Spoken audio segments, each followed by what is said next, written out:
강아지의 쓸개골 탈구. 태어날 때부터 선천적으로 문제를 갖고 있지 않는 이상 어린 나이의 경우엔 그 심각성을 눈으로 확인할 수 없죠. 그렇다고 해서 예방과 관리를 해주지 않았을 경우 노견이 되었을 때 심하면 십자인대가 끊어져 걷지를 못하는 상황이 올 수도 있습니다. 구독. 네, 안녕하세요. 소반입니다. 제가 이 채널을 운영하면서 이전에는 몰랐었던 정보나 또 눈에 보이지 않아서 심각성을 느끼지 못했던 부분들을 인지하게 되면서 아이들을 좀 더 유심히 관찰해보는 시간을 갖게 되었었는데요. 그 중에서도 쓸개골 탈구에 대한 위험성을 인지하고 있는 요즘입니다. 저희 집 아이들도 점점 나이가 들면서 걸음걸이나 뛰는 모습, 앉아있는 자세 이런 게 전과는 다르게 조심스러워지는 걸 느끼고 있습니다. 그래서 오늘 다룰 주제는 쓸개골 예방법 중 하나인 계단. 어떤 계단이 강아지 쓸개골에 좀 더 도움이 되는지 또 계단 훈련법에 대해 공유해 보도록 하겠습니다. 저도 이 조건에 맞는 제품을 찾는데 시간이 꽤 걸렸는데요. 시간적 여유가 많지 않은 분들을 위해서 제가 사용하고 있는 제품 정보는 아래 고정 댓글에 남겨두었으니까요. 필요하신 분들은 고정 댓글 확인해 주시면 되겠습니다. 구독. 사실 계단은 강아지들이 사용하기엔 어려운 구조라고 합니다. 사람이야 두 발로 오르내리는 거기 때문에 폭이 좁든 넓든 크게 문제가 되지 않지만 강아지들은 네 발로 걸어 다니는 신체 구조로 네 발 모두 평면에 있는 게 안정적이죠.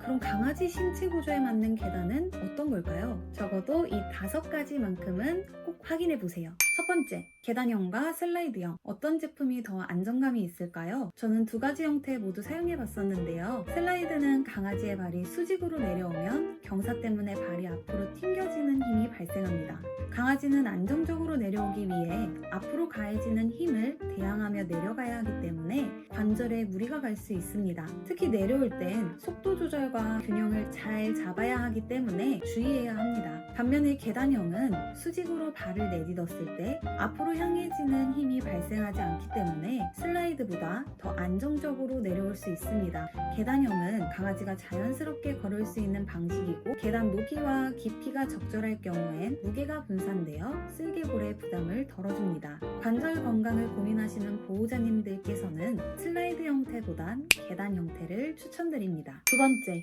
스펀지형, 원목형. 계단 형태의 제품들 중에서도 스펀지로 제작된 제품과 원목으로 제작된 제품이 있는데요. 2가지 중에 스펀지 형태로 되어 있는 제품이 관절에 좀 더 도움이 됩니다. 원목형은 내구성이 뛰어나 견고함이 좋아서 오랜 기간 사용이 가능하다는 장점이 있지만 표면이 단단하기 때문에 스펀지 소재보다는 충격 흡수 기능이 다소 부족합니다. 스펀지형은 원목형에 비해 견고하지 않아 시기에 따라 교체를 해줘야 된다는 단점이 있지만 강아지의 무릎과 관절에 가해지는 충격을 흡수하는 기능이 보다 좋아서 관절 보호에 도움이 됩니다.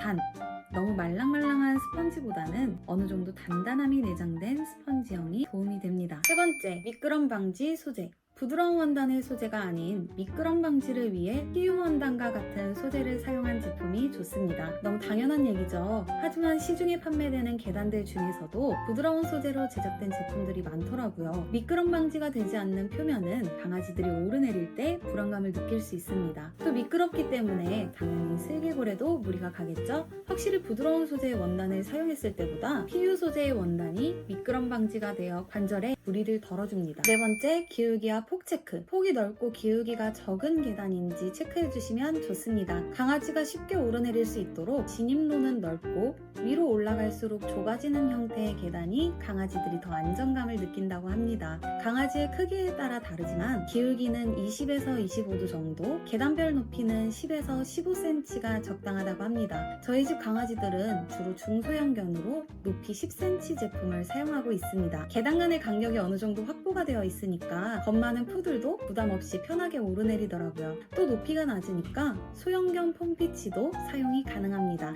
저는 3단과 4단 2가지를 사용하고 있는데요. 제 침대 높이가 50cm라 4단을 사용하고 소파 높이는 40cm로 3단을 사용하고 있습니다. 둘 다 사용해보니까 아무래도 4단은 길이가 좀 길어서 이동에 불편함이 조금 있더라고요. 만약 침대 높이가 45cm 이하시다 하시면 3단을 추천드립니다. 길이도 적당하고 좀 더 안정 안정감이 있습니다. 다섯 번째, 계단 무게 체크. 강아지들이 얌전히 오를 경우엔 문제가 되지 않지만 간혹 달리면서 올라갈 때가 있습니다. 저희 집 비숑과 폼피치는 가끔가다 이렇게 비숑 타임처럼 흥분할 때가 있는데요. 이때 제품의 무게가 너무 가벼울 경우엔 불안정하다 보니 아이가 떨어져서 다칠 위험이 있기 때문에 안정성을 위해 무게가 어느 정도 있는 제품을 사용하는 것이 좋습니다. 다섯 가지는 꼭 체크해 보시고 쓸개골에 도움이 되는 계단 사용으로 쓸개골 탈구 예방이요. 강아지가 계단에 익숙해지도록 하려면 단계적인 훈련을 통해 자연스럽게 적응할 수 있도록 도와주는 것도 중요합니다. 다음은 계단 훈련을 효과적으로 할 수 있는 몇 가지 방법이니까 참고하시면 좋으실 것 같아요.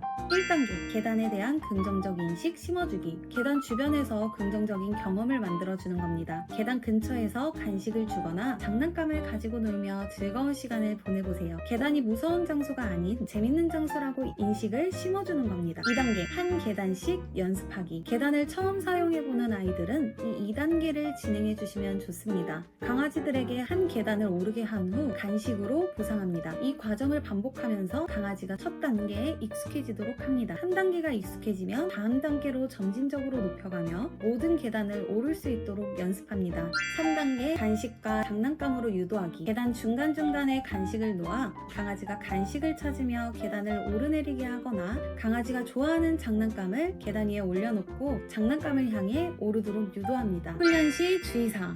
1번, 꾸준히 연습하기. 매일 조금씩 반복하며 강아지가 스트레스 없이 연습할 수 있도록 합니다. 한 번만 한다고 해서 끝이 아닌 꾸준한 연습도 중요합니다. 2번, 긍정적인 강화와 칭찬하기. 즉각적인 보상으로 계단을 잘 오르거나 내릴 때마다 간식과 칭찬을 통해 강아지가 성공감을 느끼도록 해주세요. 강아지가 계단에 점차 익숙해지며 보상의 빈도를 줄이면서 자연스럽게 계단을 이용하게 합니다. 3번, 천천히 진행하기. 강아지가 피곤하거나 부담스러워하지 않도록 짧은 시간 동안만 연습하세요. 이후에 일상에서도 계단을 이용해서 오르내리면 간식을 줘보세요. 네, 오늘은 강아지 슬개골 예방을 위한 강아지 계단 선택 방법과 계단 훈련 방법에 대해 공유해봤는데요. 조금이나마 도움이 됐길 바라면서 다음 영상에서도 유익하고 즐거운 컨텐츠로 찾아뵐게요. 그럼 우리 소중한 반려견과 즐겁게 살아요. 안녕!